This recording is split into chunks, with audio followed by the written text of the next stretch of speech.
My parents skipped my wedding for a last-minute cruise deal, then laughed at me when I called them heartbroken. Years later, when my father had a stroke, they demanded I drop everything to care for them. So I played their voicemail mocking my wedding to our entire extended family and exposed what kind of parents they really were. I never thought I would be one of those people who cut ties with their parents, but here I am. And honestly, I do not regret it one bit. I grew up in what you might call a picture-perfect suburban family. We had the white picket fence, 2 cars in the driveway, family dinners every Sunday, all of that Norman Rockwell imagery that people associate with the American dream. But underneath the polished exterior, there were cracks. Huge, jagged cracks that only widened as I got older, revealing the ugly truth about who my parents really were beneath their carefully constructed facade. My parents, Linda and Frank, were always selective with their love and attention. It was not that they were openly abusive or neglectful, but there was a clear hierarchy in our household that everyone understood but no one ever talked about. My brother Kevin could do no wrong, even when he was wrecking cars, skipping classes, or getting arrested for shoplifting at 17 years old. He was the golden child, the one who could charm his way out of any situation with a smile and a joke. Meanwhile, I had to be the model child in every possible way. Straight A student, clean room, quiet and respectful, always helpful around the house, never causing any trouble. And even then, even when I exceeded every expectation they set for me, I never quite measured up to their standards. There was always something missing, some invisible bar that I could never quite reach, no matter how hard I tried. I remember one Christmas when I was 12 years old, I had worked for weeks on a handmade scrapbook for my parents. I spent hours cutting out photos, writing little captions, decorating pages with drawings and stickers, creating what I thought was the perfect gift that showed how much I loved and appreciated them. Kevin, on the other hand, gave them a broken coffee mug he had bought from a dollar store at the last minute on Christmas Eve. The handle was already loose, and you could see the price sticker still stuck to the bottom. Guess who got praised for being thoughtful and creative? Guess whose gift got displayed prominently on the mantelpiece, while mine was politely accepted and then quietly stored away in a closet? This pattern continued relentlessly into my adulthood, like a broken record that kept playing the same painful song over and over again. When Kevin got into a mediocre state college after flunking out of his first choice, my parents threw him a massive graduation party with catered food, a live band, and 50 guests. When I got accepted into Princeton University on a full academic scholarship, the first person in our family to ever attend an Ivy League school, they gave me a firm handshake and told me not to brag about it to people because it would make others feel bad. Still, I held out hope. I kept thinking that if I just did a little more, achieved a little more, proved myself a little more, they would finally see me for who I really was. They would finally recognize my worth and give me the love and validation I had been craving my entire life. Fast forward to my adult years. I became a successful civil engineer, specializing in sustainable infrastructure design. I bought my own condominium by the age of 27, a beautiful 2-bedroom place in a great neighborhood that I had saved for years to afford. More importantly, I met someone wonderful. His name was Michael, and he was everything I could have hoped for in a partner: kind, funny, supportive, intelligent, and genuinely caring. He saw me for who I really was, and loved me unconditionally, something I had never experienced before in my life. We dated for 3 years, building a relationship based on mutual respect, shared values, and genuine affection. When he proposed to me on a quiet beach at sunset, I felt like my life was finally falling into place. For the first time ever, I felt truly happy and complete. The moment I told my parents about our engagement, I could feel their underwhelming response through the phone. My mother barely reacted, offering a flat congratulations that sounded more like she was acknowledging a minor accomplishment than celebrating one of the most important moments of my life. My father immediately launched into practical concerns. "Are you sure he can afford to support a family?" he asked, as if I was some helpless woman from the 1950s who needed a man to take care of her financially. Support a family? I made more money than Michael did, and we were already splitting all our expenses evenly. We were true partners in every sense of the word. But I brushed off their reaction, telling myself they would come around once they got to know Michael better, and saw how happy he made me. We planned a small but beautiful wedding ceremony. It was not extravagant or over the top, but it was meaningful and personal. We chose a lovely garden venue with soft music, elegant decorations, and about 50 guests consisting of our closest friends and family members. I sent my parents the invitation 6 months in advance, giving them plenty of time to plan and prepare. I called them monthly to keep them updated on all the details, sharing our excitement about the venue, the menu, the flowers, everything we were planning. I even offered to pay for their flights and hotel accommodations since they live 2 states away, and I knew money was sometimes tight for them. I wanted to remove every possible obstacle that might prevent them from being there on the most important day of my life. Each time I called to discuss the wedding plans, they were non-committal and evasive. "We will see," they would say. "That is a long way to travel. We will try our best to make it, but you know how these things are." Still, I remained hopeful. These were my parents after all. Surely they would not miss their own daughter wedding, regardless of any complicated history we might have had. Surely this would be the moment when all the old hurts would be set aside, and we could come together as a family to celebrate love and new beginnings. Then the day came. I stood there in my wedding dress, bouquet in hand, scanning the crowd of assembled guests as the ceremony was about to begin. I looked for Linda and Frank, expecting to see them seated in the front row where I had reserved special seats for them. No Linda. No Frank. At first, I thought maybe there was some kind of delay. Maybe their flight was late, or maybe they were having trouble finding parking, or maybe they were just running behind schedule. These things happen, and I tried not to let it worry me too much. But as the ceremony proceeded and moved into the reception, it became increasingly clear that they were not coming. They had not called to explain their absence. They had not sent a message through anyone else. They had simply decided not to show up to their daughter's wedding without any explanation or apology. I spent the entire reception putting on a brave face for our guests. I smiled for photos, laughed at toasts, danced with my new husband, and tried not to look like the daughter who had just been abandoned by her parents on one of the biggest days of her life. Michael was incredible throughout the whole ordeal. He never once made me feel embarrassed or ashamed about my parents' absence. He just held me when I needed comfort and made sure I felt loved and supported every step of the way. It was not until 2 days after the wedding that I finally heard from my mother. Not a phone call, not even a proper text message. Just a brief casual text that read, "Hope the wedding went well. We decided last minute to take a cruise. The deal was too good to pass up." A cruise. They skipped my wedding for a cruise. I could not believe what I was reading. I stared at my phone for several minutes, trying to process the sheer callousness of what they had done. They had chosen a vacation over their daughter's wedding, and they were treating it like it was no big deal. I called them immediately, trying to hold myself together.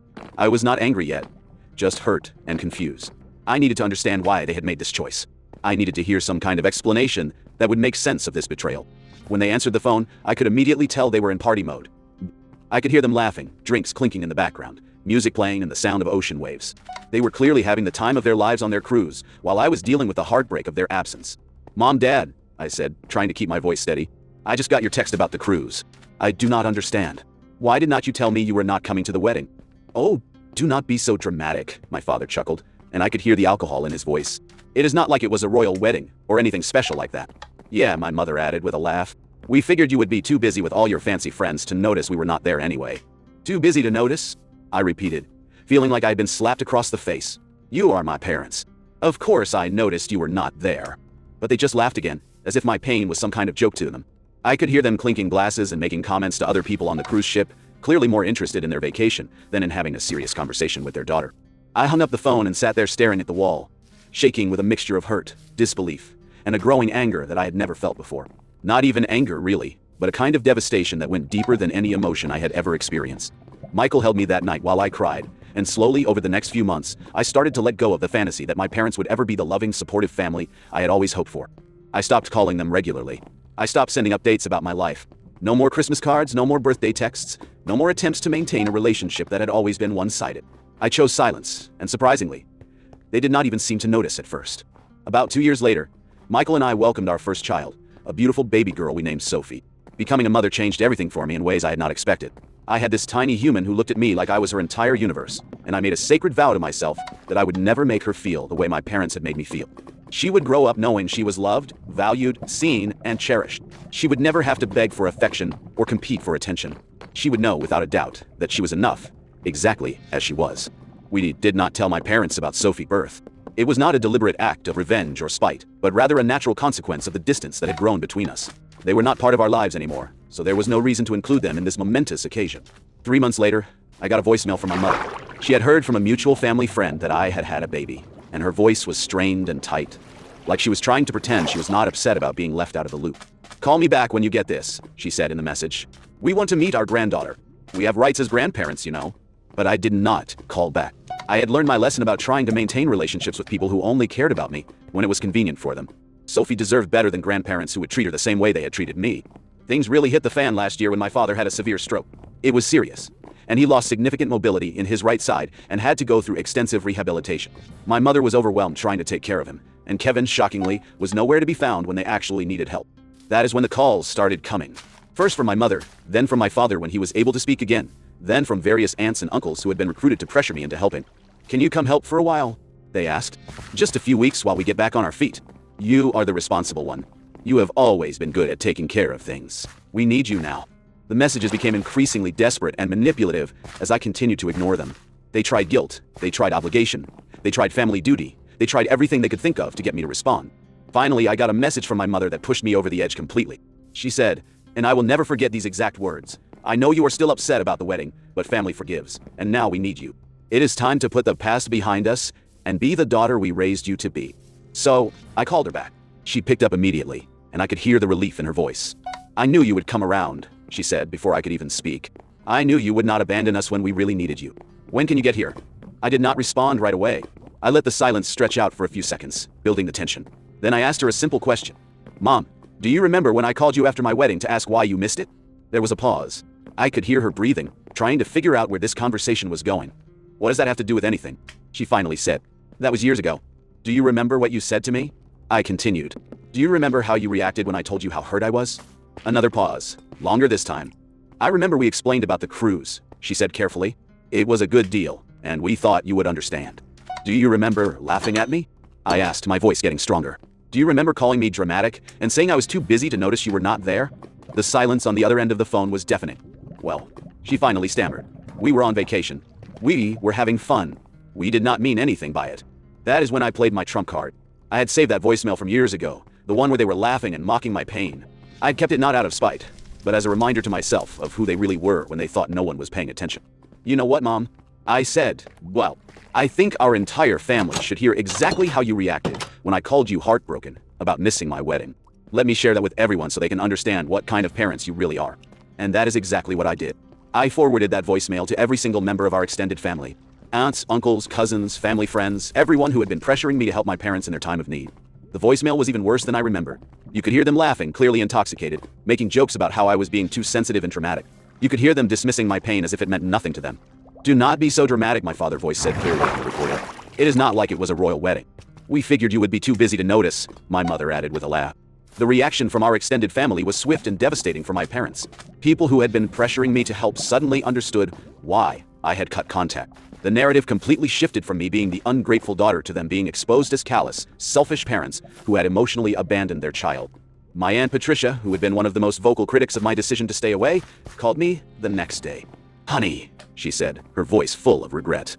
"I had no idea they had treated you like that. I am so sorry I pressured you to help them. You do not owe them anything." One by one, family members called to apologize for not understanding the situation. They had only heard my parents' version of events, which painted me as an ungrateful child who was holding grudges over minor disagreements.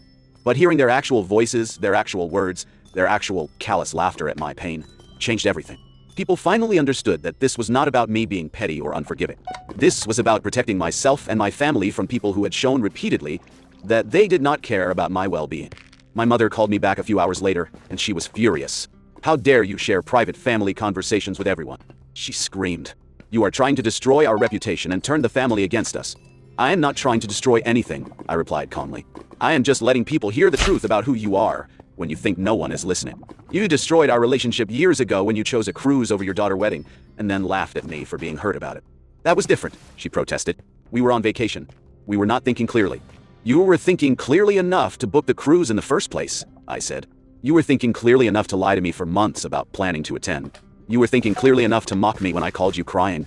The conversation went nowhere, as I knew it would. People like my parents never take responsibility for their actions. They always find ways to make themselves the victims and blame everyone else for the consequences of their choices. I hung up on her and blocked both of their numbers. I blocked Kevin too when he sent me a text calling me bitter and vindictive for not helping them in their time of need. It has been almost a year since then, and I have never felt more at peace with my decision. Michael and I are expecting our second child now, a little boy we plan to name James.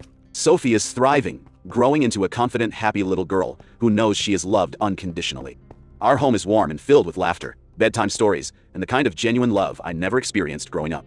We have created the family I always dreamed of having, and I refuse to let toxic people poison that happiness. I have learned that family is not about blood or genetics or obligation. Family is about who shows up for you when it matters. Family is about who loves you unconditionally and supports you through both good times and bad. Family is about who makes you feel like you matter, like you are valued, like you are enough exactly as you are. And when people show you over and over again that they do not care about you, when they consistently choose their own comfort and convenience over your emotional well-being, you have to believe them. You have to accept that they are not capable of being the family you need and deserve. Cutting off my parents was hard, but it was also incredibly freeing. Because now, when I laugh, it is with joy, not pain. When I celebrate milestones and achievements, I am surrounded by people who genuinely care about my happiness. When I need support, I have a chosen family who shows up without question. I have promised myself that I will never make my children beg for love the way I did. They will know from day one that they are wanted, cherished, and valued. They will never have to compete for affection or wonder if they are good enough. They will grow up secure in the knowledge that their parents love them for who they are, not for what they achieve or how perfectly they behave. My parents taught me an important lesson, just not the one they intended to teach. They showed me exactly the kind of parent I never want to be. They showed me that conditional love is not love at all, but manipulation disguised as family obligation. I learned that sometimes the most loving thing you can do for yourself and your children is to walk away from people who consistently hurt you, even if those people happen to share your DNA. Blood does not make someone family, and being related does not give anyone the right to treat you poorly without consequences. What would you have done in my situation? Have you ever had to choose between family loyalty and protecting your own emotional well-being? Share your stories in the comments below, because I know there are others out there who have faced similar impossible choices. Sometimes the hardest lesson is learning that you cannot force people to love you the way you deserve to be loved, and that trying to earn affection from people who are incapable of giving it will only break your heart over and over again. Hit that like button if you believe that respect and love should be the foundation of every family relationship, not just obligation and guilt. Subscribe for more stories about people who chose their own happiness over toxic family dynamics. Remember, you are not responsible for fixing broken people, even if those people raised you. You are responsible for protecting your own peace and creating the life you deserve to live. And sometimes that means having the courage to walk away from people who cannot or will not treat you with the love and respect you deserve. The moment I chose my own well-being over my parents' expectations, I finally started living authentically. And that choice has made all the difference in creating the happy, healthy family I always dreamed of having.